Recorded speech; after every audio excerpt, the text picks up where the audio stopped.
The town hall started like every other quarterly meeting. Cole Whitford stood at the podium with his rehearsed confidence, the kind that came from 6 months of corner office living and 0 years of actual operational experience.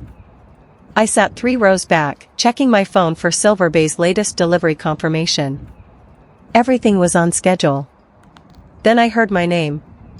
Effective immediately, Brooke Ellison's consulting agreement is no longer aligned with the company's direction, Cole announced, his voice carrying that artificial warmth executives used when cameras were rolling. The room went silent. I looked up from my phone, meeting his eyes across the auditorium. He smiled. Actually smiled. Like he'd just announced quarterly earnings instead of ending 11 months of work that had saved the company's largest account.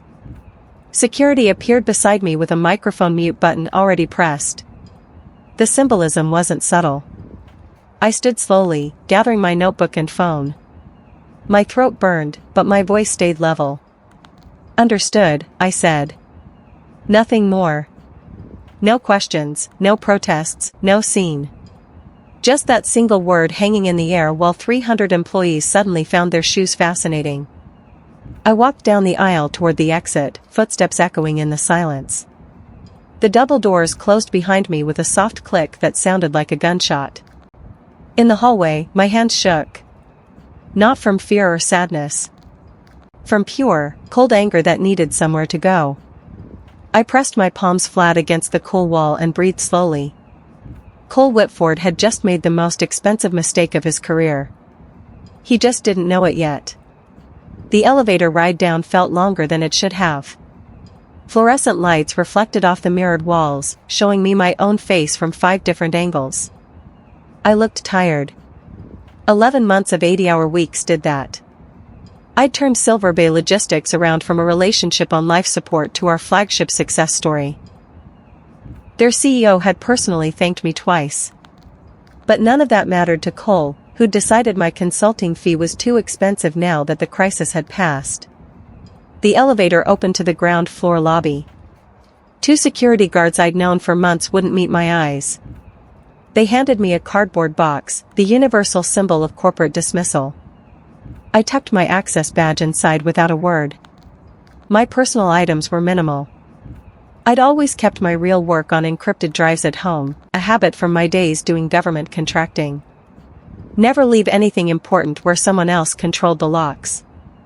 I walked through the glass revolving doors into the afternoon sunlight. My car waited in the visitor parking section where consultants were assigned. Never the employee garage, always the temporary spots. The symbolism hadn't been lost on me then. It definitely wasn't lost on me now. I set the box in my trunk and sat in the driver's seat, hands on the steering wheel, staring at the building I'd just been escorted out of. My phone buzzed. Text messages were already coming in. I ignored them all and drove home in silence, the radio off, my mind already working through what came next. My kitchen table became command center. I made coffee, let it go cold, and made another pot while I read. The consulting agreement sat in front of me, 47 pages I negotiated carefully before signing. My attorney had been thorough. I'd been even more thorough. Section 12(c) jumped out like it was written in neon. Termination without cause triggered 3 specific remedies. First, a 12-month fee floor, meaning they owed me a full year's payment regardless of when they fired me. Second, accelerated equity cash out for the performance shares I'd earned. Third, attorney's fees if I had to enforce the agreement. I grabbed my yellow highlighter and marked each clause slowly, letting the implications sink in. But that wasn't the best part. The best part was still buried in my files. I opened my laptop and navigated to the Silver Bay folder. The master services agreement I'd personally negotiated last year filled my screen. I scrolled to Annex B and read the key personnel clause I'd insisted on including. It named me specifically. If I was removed during the renewal window, which we were currently in, the company owed Silver Bay $3 million in service credits. I did the math on a notepad. My severance package plus the client penalty came to roughly $4 million. Cole's triumphant firing had just cost the company more than my entire annual fee. I smiled for the first time since the town hall. Then I opened a new document and started drafting. The notice of breach and election of remedies took me 3 hours to write. Every word mattered. Every citation had to be perfect. No emotion, no adjectives, just pure contractual precision. I listed the agreement date, the termination date, the specific sections violated, and the remedies I was electing to pursue. I attached copies of the relevant contract pages, highlighted and tabbed. The final paragraph was my favorite.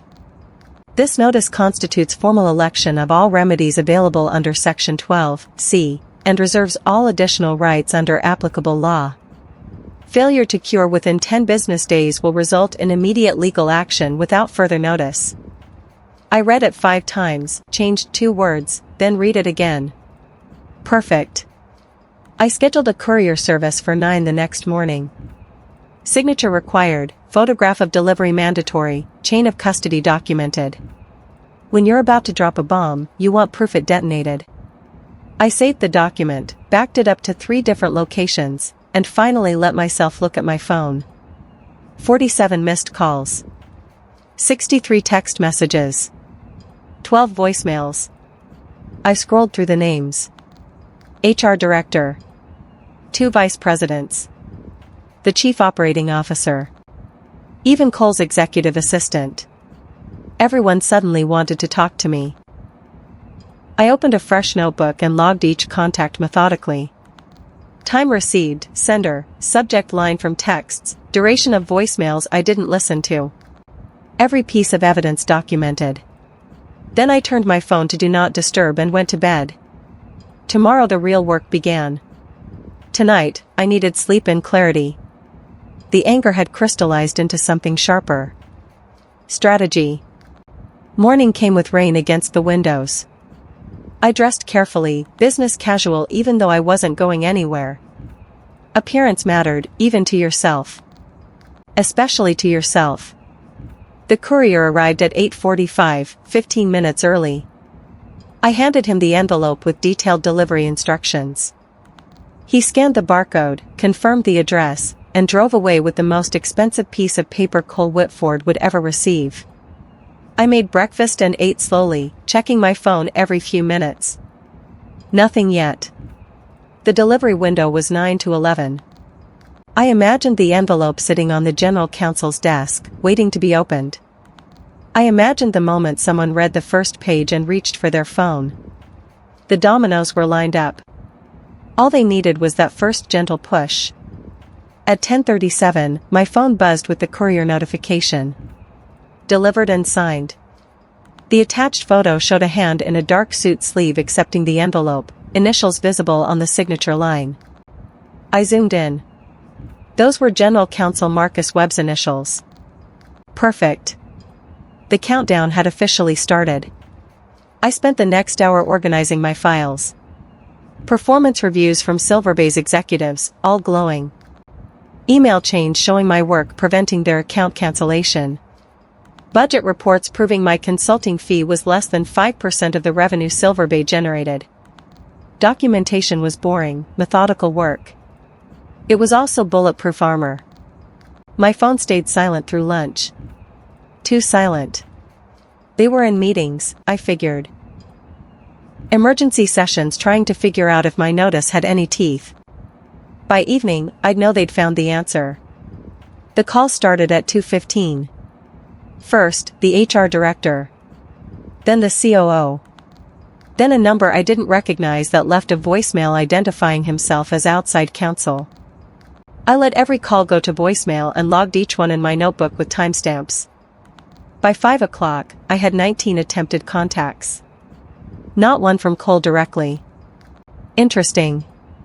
I listened to exactly 0 voicemails. I didn't need to hear the panic or the attempts at damage control. My attorney would handle all communication moving forward. That was the point of the fee-shifting clause. They'd pay for my legal costs because they'd terminated me without cause. Every dollar they spent trying to negotiate was a dollar I'd eventually bill back to them. Instead, I reviewed the Silver Bay contract again, specifically the implementation timeline. We were in month 17 of an 18-month architecture build-out. 3 major deliverables remained before renewal kicked in. All 3 required my specific sign-off under the technical specifications I'd written. Cole could replace me with someone else, but that person wouldn't know the system, wouldn't have the client relationships, and wouldn't be able to prevent what was coming. A message appeared on my personal email from Nina Alvarez, my primary contact at Silver Bay. Brooke, heard some concerning rumors. You're still lead on our renewal, right? We were promised continuity through GoLive. I read it twice before responding. Nina, I'd love to discuss. Have you received briefing on the new forecast assumptions your team will be working with? I hit send and waited. Her response came in 4 minutes. What new assumptions? Nobody's briefed us on anything. The domino wobbled. I closed my laptop and smiled. The weekend passed in strange calm. I didn't work. I didn't check company emails because I no longer had access. I went for long walks, read a book I'd been putting off, and ignored my phone except to document the continued flood of contact attempts. Saturday brought 12 more calls. Sunday brought 8. All logged. None answered. Monday morning, I received a text from a number I didn't recognize. This is Marcus Webb. We need to talk about your notice. Please call me directly. I forwarded it to my attorney with a simple note. Please handle all communication per our discussion. She responded within an hour with a single sentence and 2 attachments. Her response to Webb included a rate card for any consulting work I might consider and highlighted sections of my contract showing why their termination triggered maximum penalties. An hour later, my attorney called me directly. They're claiming this is a misunderstanding, she said, amusement clear in her voice. They want you to come in for a quick consultation to help with transition planning. I laughed out loud. A quick consultation about architecture that took me 11 months to build? What's their hourly rate offer? They didn't mention rate. They mentioned goodwill and ongoing relationship. I could hear her typing. I've responded that any consulting engagement would require a separate agreement at standard market rates, and that such engagement would not waive any remedies under your existing contract. Perfect, I said. Quick wasn't going to be cheap. Not anymore. Keep me posted on their response. She promised she would. I went back to my coffee and the quiet satisfaction of watching someone else clean up Cole's mess. Tuesday brought the first crack in their facade. A screenshot landed in my personal email from an internal source I'd cultivated months ago. The subject line read, "You should see this." The image showed an org chart update.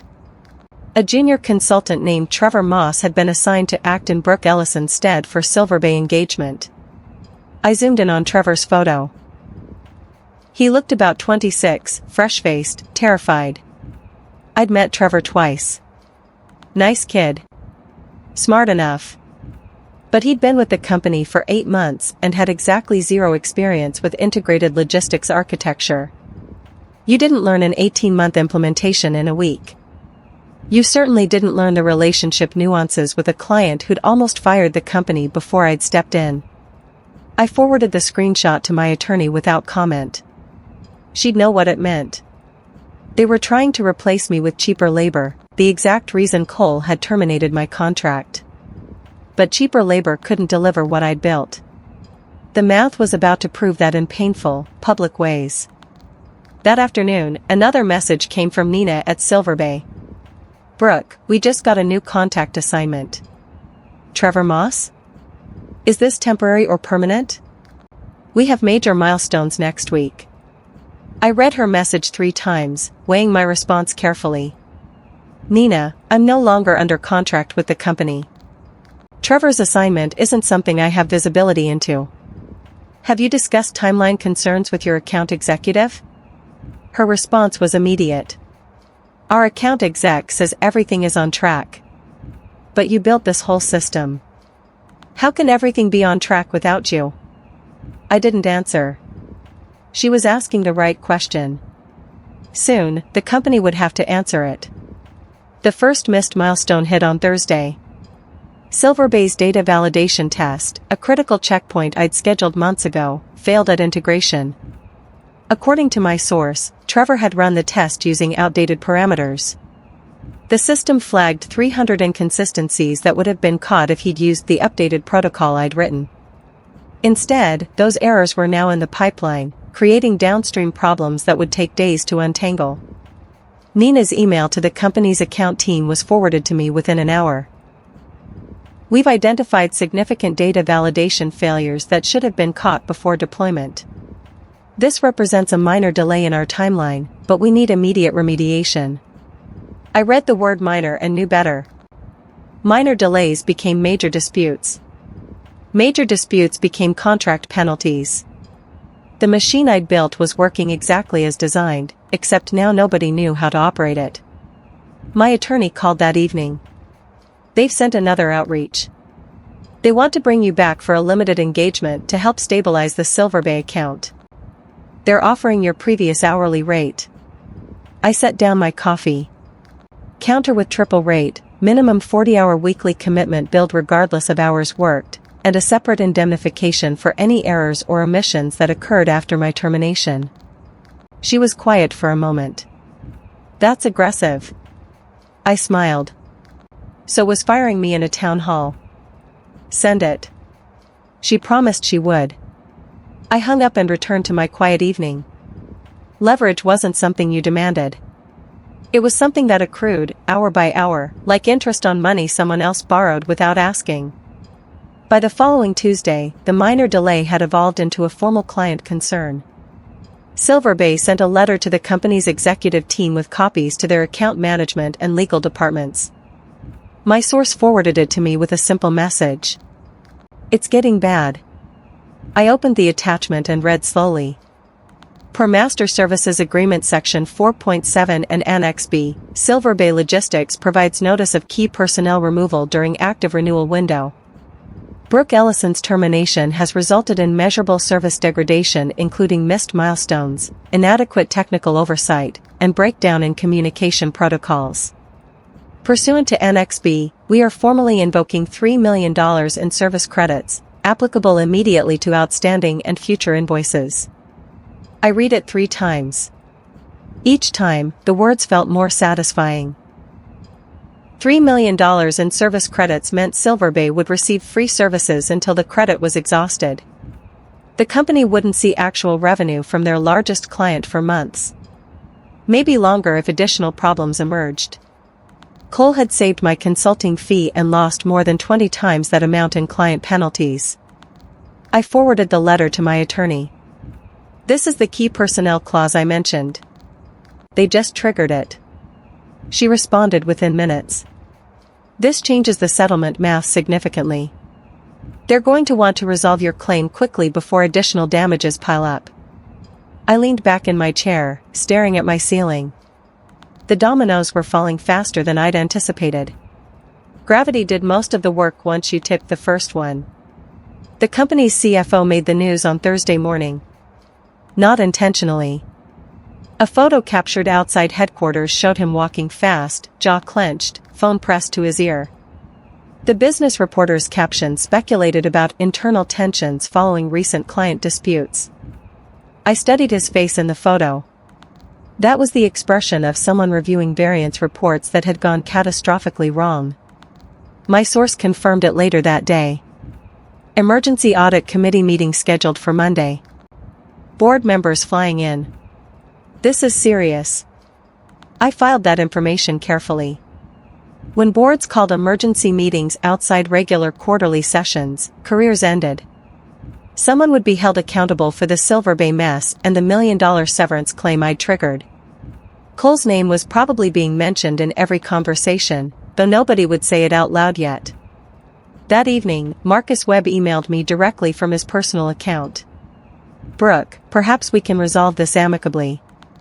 I believe there may be room for mutual understanding that serves everyone's interests.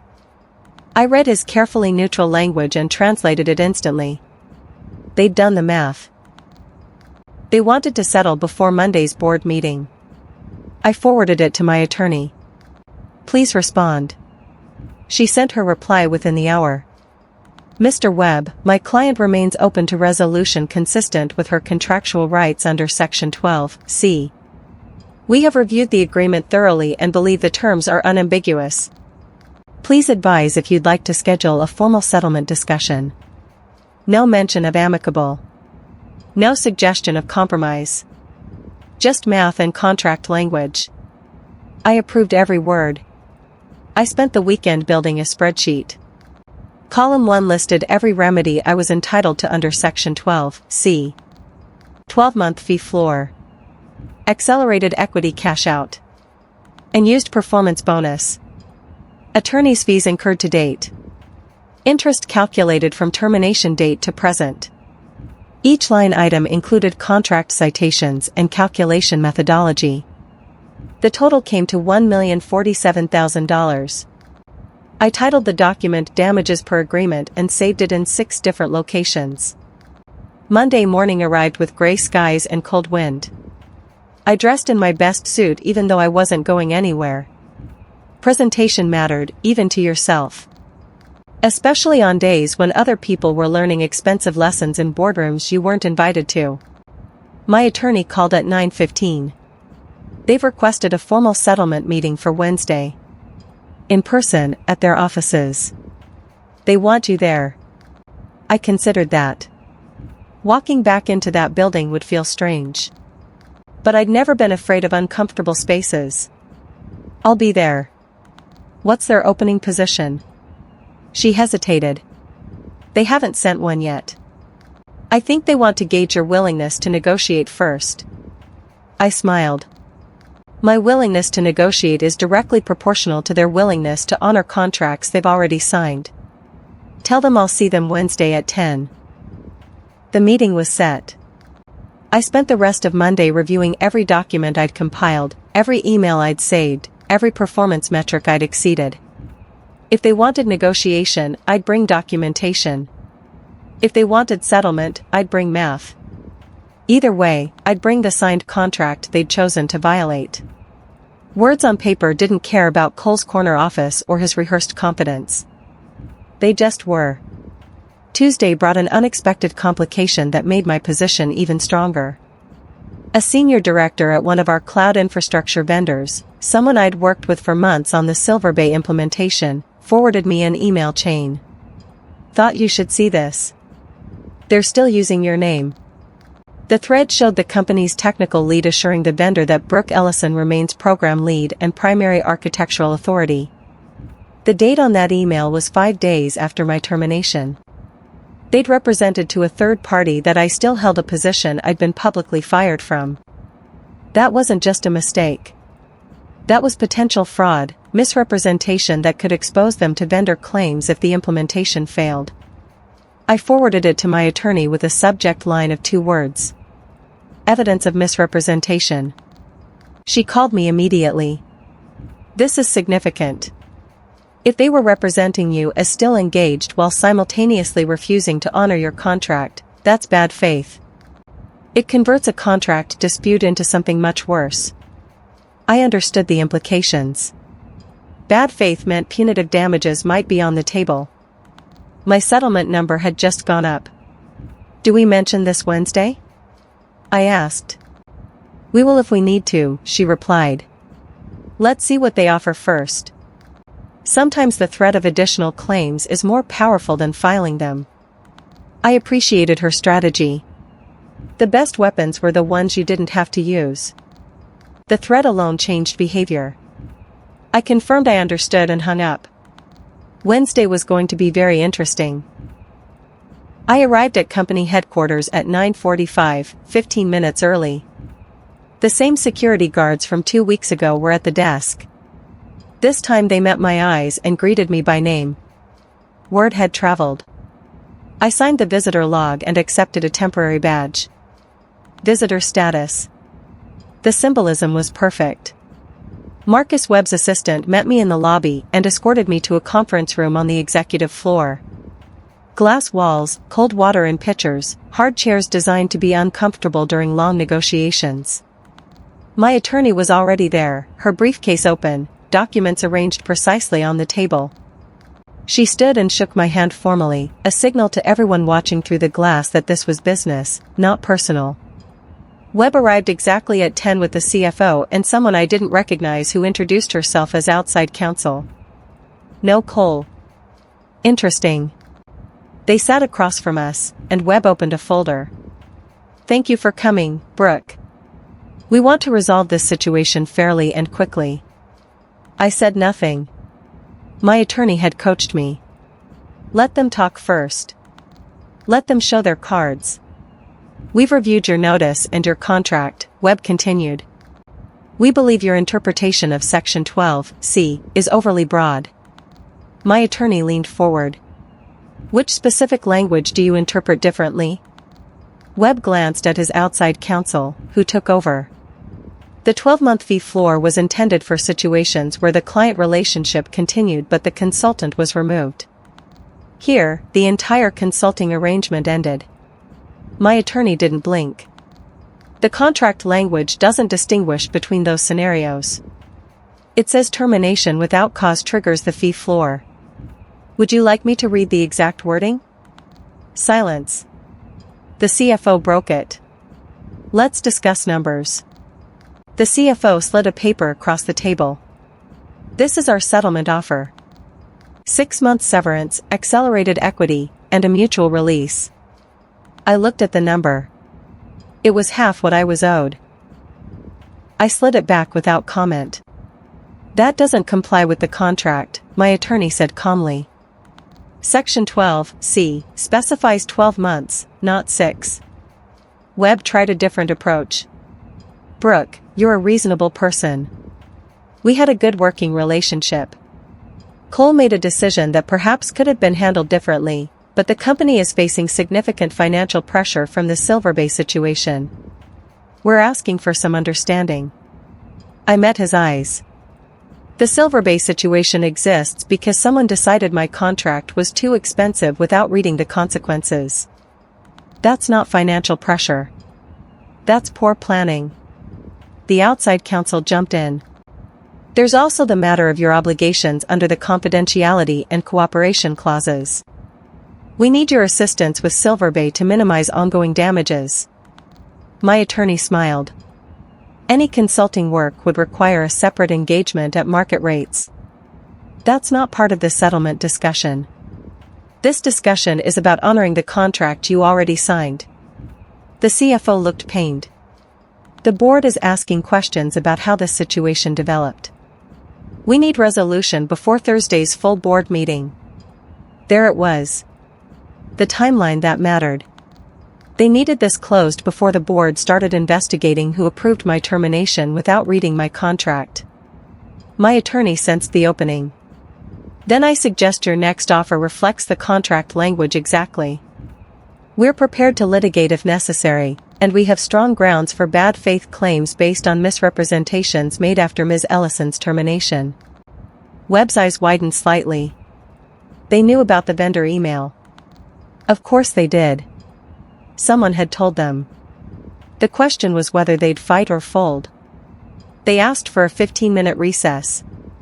My attorney and I moved to a smaller conference room down the hall. They're calculating whether fighting costs more than settling, she said quietly. The vendor misrepresentation is what tipped it. That opens them up to fraud claims, third-party liability, maybe even securities issues if they misrepresented the Silver Bay situation to investors. I sipped water from a paper cup. What do you think they'll offer? Full contract amount or very close to it. They can't risk this going to litigation with a board meeting in 3 days. She checked her phone. The key personnel penalty has already cost them $3 million. Your settlement is $1 million. They're trying to stop the bleeding before it gets worse. I nodded. What if they lowball again? She smiled. Then we walk. Sometimes the best negotiation tactic is being willing to leave. 12 minutes later, Webb's assistant knocked on the door. They're ready. We walked back to the main conference room. Webb looked tired. The outside counsel looked resigned. The CFO looked like he wanted to be anywhere else. A new paper sat on the table. I read it carefully. 12-month fee floor. Accelerated equity. Performance bonus. Attorney's fees. Interest. Mutual release with a specific clause stating no wrongdoing by Brooke Ellison.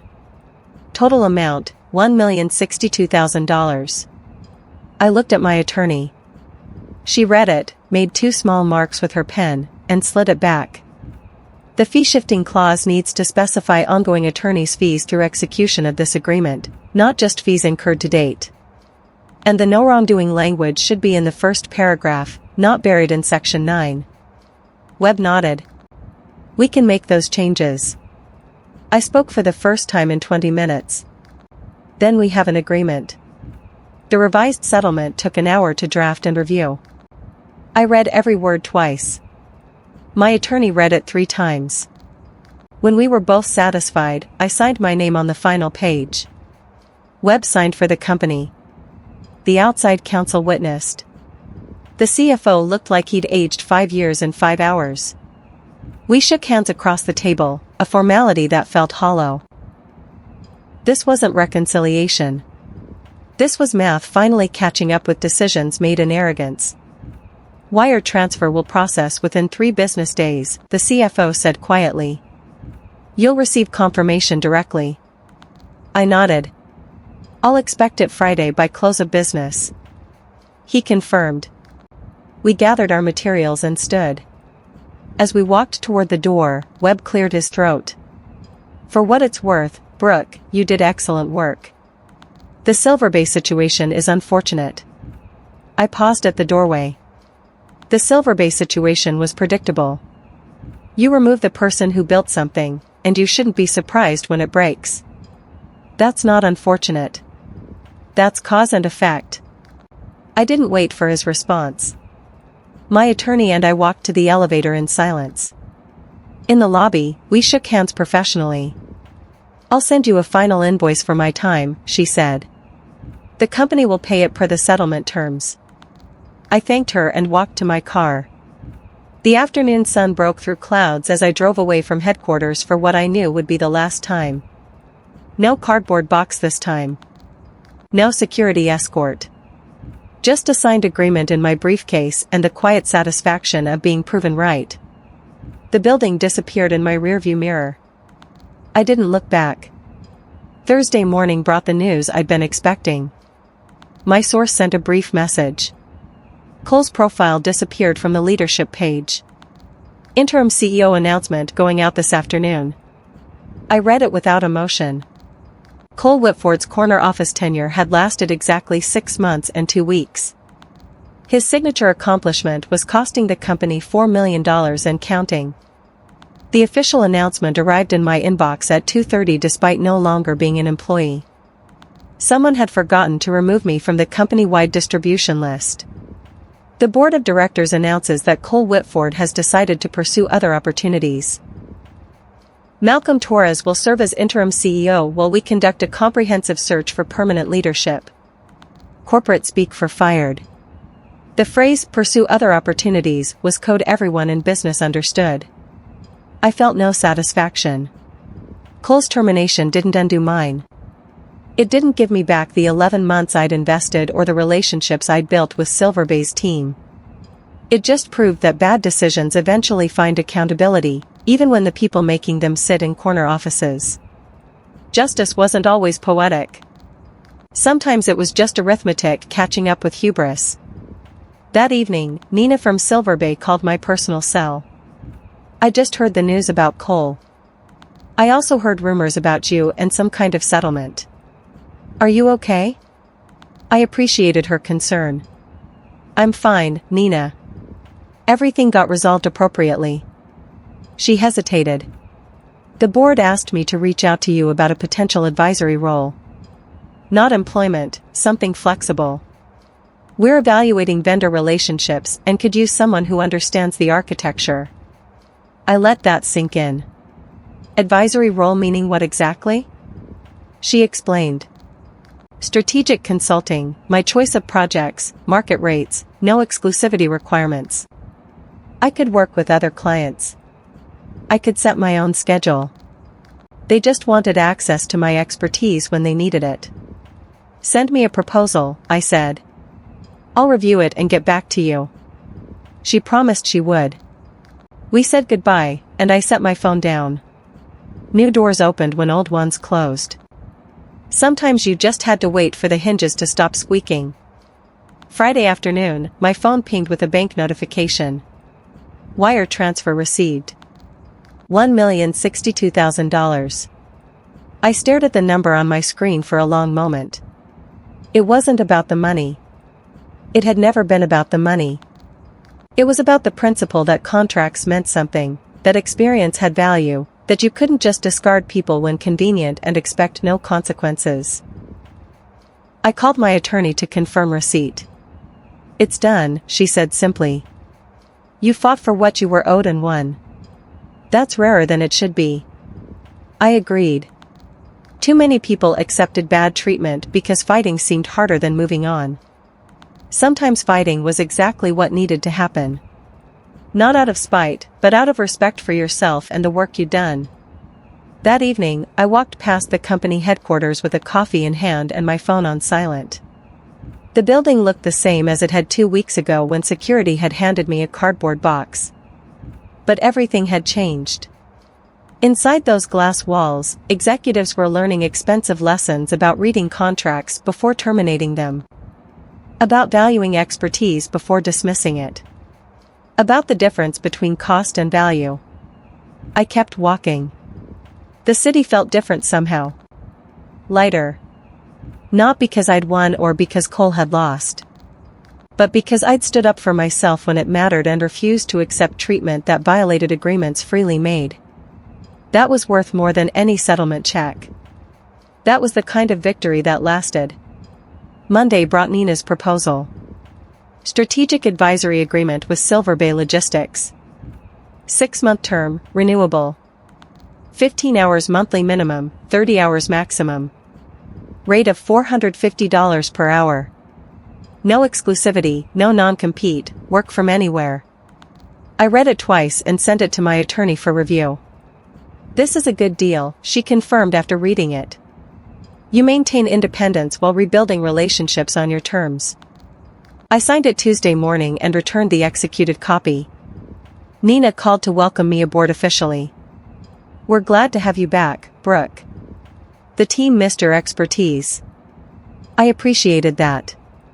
Expertise wasn't something you acquired from a textbook or a weekend seminar.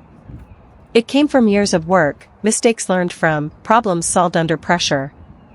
Cole had treated that expertise as replaceable. Silver Bay knew better.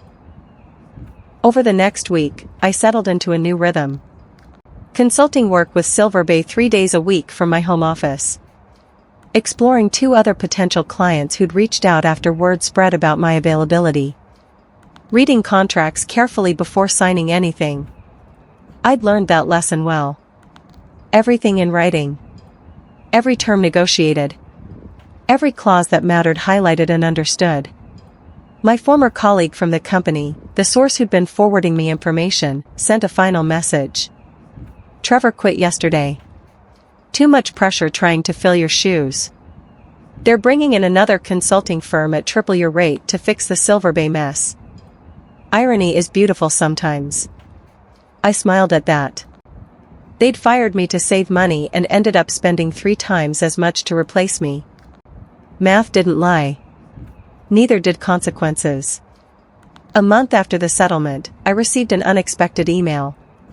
Marcus Webb, writing from his personal account again. Brooke, I wanted to reach out personally to apologize for how your termination was handled. I should have reviewed your contract more carefully before Cole made that decision. I should have understood the Silver Bay implications. I didn't, and the company paid a steep price. I take responsibility for that failure. I read it 3 times. It was the first genuine apology I'd received from anyone at the company. Not a corporate statement crafted by lawyers. Just one professional acknowledging to another that mistakes had been made. I replied briefly. I appreciate you reaching out, Marcus. Hopefully the company learned something valuable from this situation. I know I did. He responded within an hour. We definitely did. New protocols for key personnel agreements. Mandatory executive review before termination of strategic consultants. Better documentation of client dependencies. You were an expensive teacher, but the lesson stuck. That was probably the best outcome I could hope for. Not friendship or reconciliation, but organizational learning that might prevent the next consultant from experiencing what I had. Systems improved through failure, assuming people paid attention to why the failure occurred. I closed my email and returned to the Silver Bay architecture document I was reviewing. The past was past. The present needed attention. 3 months after my termination, I was sitting in a different conference room at Silver Bay's headquarters, presenting quarterly results to their executive team. The architecture we'd built was performing 30% better than projected. Client satisfaction scores had improved. Technical debt was down. Their CTO nodded approvingly as I walked through the metrics. This is exactly what we needed, he said when I finished. Reliable systems built by people who understand the complexity. Nina added, we learned an important lesson from watching what happened with your previous employer. Expertise matters. Relationships matter. You can't just swap out the people who make systems work and expect the systems to keep working. Their CEO spoke up from the end of the table. Which is why we want to discuss expanding your advisory role. We're planning a major platform upgrade next year. We'd like you to lead the architecture design. I listened as he outlined the scope.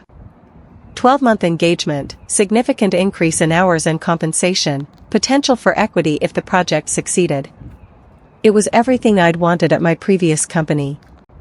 Recognition, resources, respect. I told them I'd review the proposal and respond within a week. As I packed my materials after the meeting, Nina walked me to the elevator. You seem happy, she observed. I considered that. I'm satisfied. There's a difference. Happy is emotional. Satisfied is when your work matches your values and your compensation reflects your contribution. That's what I have now. 6 months after the settlement, I received a LinkedIn message from Trevor, the junior consultant who'd been assigned to replace me. Hi Brooke, I know this is random, but I wanted to apologize. I was thrown into an impossible situation. They told me you'd left documentation and that I just needed to follow the playbook. There was no playbook. I spent 3 weeks drowning before I finally quit. I should have been honest with them from the start that I wasn't qualified. I read his message twice before responding. Trevor, you have nothing to apologize for. You were put in a position you didn't ask for and weren't prepared for. That's not your fault. That's management failure. We exchanged a few more messages. He'd landed at a smaller firm doing work more appropriate to his experience level. He sounded relieved, even grateful that the nightmare had ended.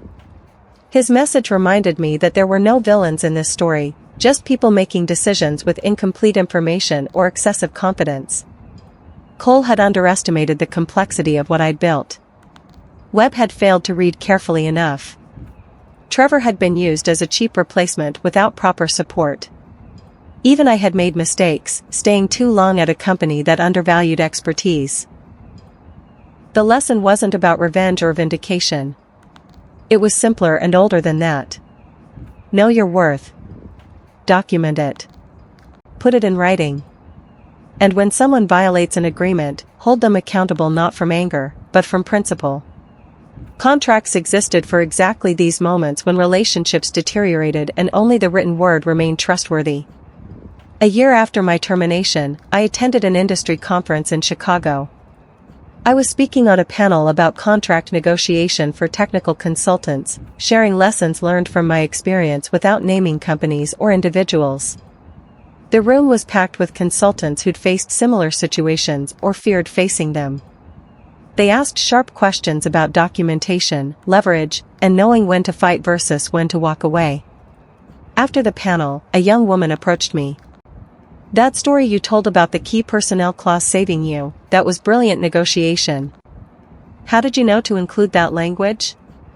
I smiled. I didn't know I'd need it. I just knew that if my work was critical enough, I wanted that criticality acknowledged in writing. The clause wasn't about predicting the future. It was about protecting value I'd already created. She thanked me and walked away. I watched her disappear into the crowd of conference attendees and hoped she'd learned something useful. The next generation of consultants would face the same challenges I had. Corporate cost-cutting, executives who confused price with value, terminations that ignored contribution. If my story helped even a few of them negotiate better protection, the whole experience had been worth something beyond my settlement check. That evening, I had dinner with Nina and 2 other Silver Bay executives who were at the conference. They'd attended my panel and were complimentary about my presentation. "You've become quite the advocate for consultant rights," Nina observed. I shrugged. "Someone needs to be." The power imbalance between companies and individual consultants is significant. The only equalizer is a well-written contract and the willingness to enforce it. 2 years after Cole Whitford fired me in that town hall, I walked past the old company headquarters one final time. I was in the neighborhood meeting a potential new client and decided to detour past the building where so much had happened. The company name was different now. They'd been acquired 6 months earlier by a larger firm. The integration had been rocky according to industry reports. Key personnel had left. The Silver Bay relationship had eventually stabilized under new management but never recovered its previous growth trajectory. I felt nothing looking at the building. No anger, no satisfaction, no nostalgia. It was just glass and steel and the memories of decisions made badly by people who should have known better. Cole had moved to a smaller company in a different city. Webb had retired early. The CFO had taken a position elsewhere. Everyone had moved on because that's what people did. They learned or they didn't, and then they moved forward. My phone buzzed with a message from Nina. Board approved the platform upgrade budget. You're officially lead architect starting next month. Congratulations. I replied with a simple thank you and kept walking toward my meeting. The new client was a logistics company similar to Silver Bay, facing similar technical challenges. They'd found me through referrals and reputation. That's how the best work came now. Not from town halls or corporate hierarchies, but from people who'd seen what you could do and wanted you to do it for them.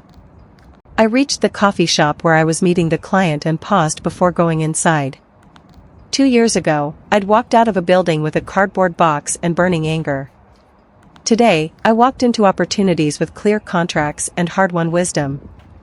The difference wasn't luck or revenge.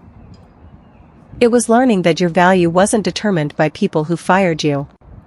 It was determined by the work you did, the agreements you honored, and the willingness to walk away from anyone who didn't respect either one. I pulled open the coffee shop door and stepped inside. The client was already there, laptop open, ready to discuss architecture and timelines and the kind of technical challenges I'd spent years learning to solve. This was the part I'd always loved. Not the politics or the posturing, just the work itself. Building systems that worked. Solving problems that mattered. Getting paid fairly for expertise that took decades to develop. Cole Whitford had done me a favor, though he'd never know it. He'd pushed me out of comfort and into clarity.